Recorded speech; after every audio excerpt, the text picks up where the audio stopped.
After you've invoiced customers, they pay you. Great! Now you need to receive that payment in QuickBooks. To start receiving a payment, go to the Plus menu and choose Receive Payments. Then, choose the customer who paid you. Enter the date you got paid. Then choose how this customer paid you. For this video, we'll go with a check. For the reference number, enter the check number. Let's talk about where you deposit this money. When you receive payments that you're going to take to the bank to deposit in a group, choose the Undeposited Funds account. Undeposited Funds is like a blue bank deposit bag you put your checks and cash into at the end of the day.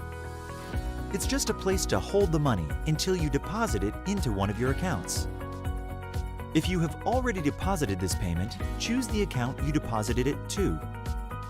Next, if QuickBooks is showing you an invoice for a customer that you've paid with this payment, check that invoice. Look at the amount. If it's what your customer paid you, great. If it's not, change it to the actual amount of money you received. If the customer didn't pay you the full amount of the invoice, QuickBooks will keep track of how much they still owe you.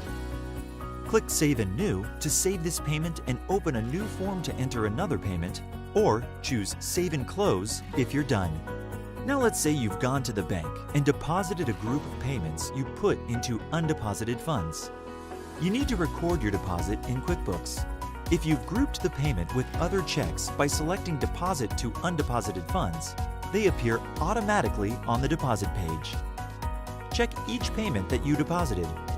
Make sure the payment method is correct and that the reference number has the check number in it for each check payment. The total of this deposit, including all payments, should match the deposit slip or deposit receipt you filled out or got from the bank. Now QuickBooks knows that this deposit, which will show up as one line when it's downloaded from your bank, includes multiple payments.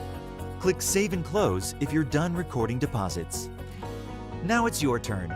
Try receiving a recent payment from a customer in QuickBooks.